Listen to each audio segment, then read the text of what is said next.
The Mystery of the Topaz Heart. Edgarton was a small town. Actually, it was a very small town. Fewer than 500 people lived there. It had one park, one restaurant, and one traffic light. Few visitors came to Edgarton, but those who came did so for just one reason, to see the Topaz Heart. The Topaz Heart was, as its name suggests, a heart-shaped topaz. A gem was the gem was a beautiful greenish yellow and as big as a catcher's mitt. It weighed 28 pounds. Indeed, according to experts, it was the largest cut topaz in the world. The topaz heart was discovered a century ago by Arthur Bell, a local hero in Edgarton. The jewel was then displayed in the Bell Gallery on Sheffield Road in town for the next 98 years. 2 years ago, though, something happened. The topaz heart was reported stolen. William Bell, Arthur Bell's grandson, owned the Bell Gallery at the time. One fateful Tuesday, he arrived at work to find the gallery's front window smashed. Inside, the case that had held the topaz heart was open and the jewel itself was gone. He immediately phoned the police. The theft was huge news in Edgarton. Any news was huge news in Edgarton. The replacement of a street sign qualified for a banner headline in the Edgarton Gazette.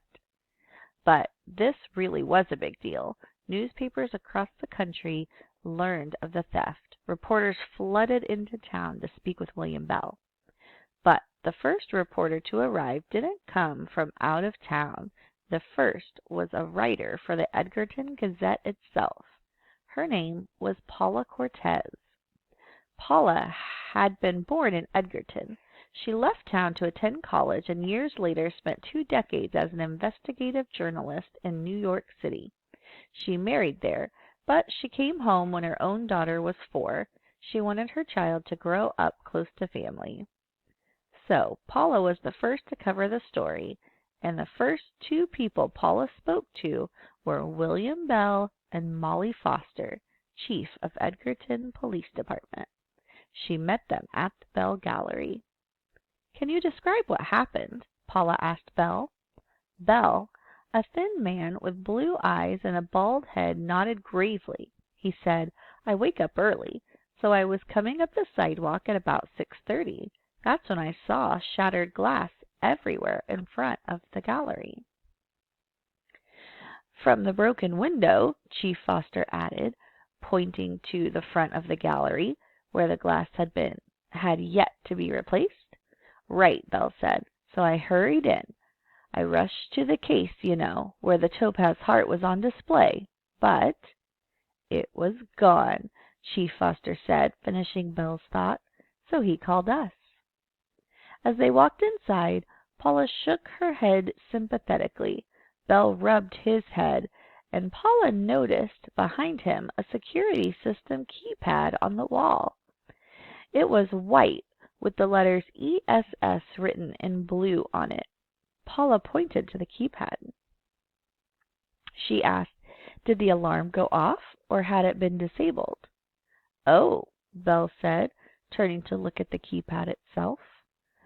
"It was blaring when I arrived. I turned it off after I called 911. Paula took some notes. Then she thanked Bell and Foster for speaking with her, and she stood to leave. Bell said it was a shame that the Topaz Heart wouldn't be there to attract visitors to Edgarton anymore. Paula agreed. "I visited this gallery a lot when I was young," she said. "I loved how the light bounced off the topaz. It was beautiful. It's too bad my daughter may not get to see it herself." Paula walked to the door. Before she left the gallery, though, she stopped. She scratched her chin. "One more thing," she began. "The Topaz Heart was insured, right?" Bell cocked his head to one side. He looked like the thought had never occurred to him. He said, "Of course." "For a lot of money, I bet. Several million, right?" Paula continued before catching herself. I'm sorry, I shouldn't have said that. I know the topaz heart was a family heirloom." "That's right," Belle said, smiling gently. "I didn't mean to suggest anything." "It's okay." Then Paula thanked Belle and Foster again and left the gallery.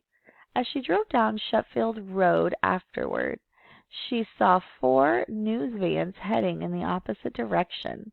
It looked like William Bell and Molly Foster had several more interviews in their future. It would be a busy afternoon for them and for her. The rest of the story hardly needs to be told.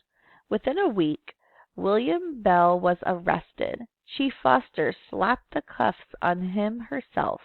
His trial was set for the following month. Paula testified at the trial.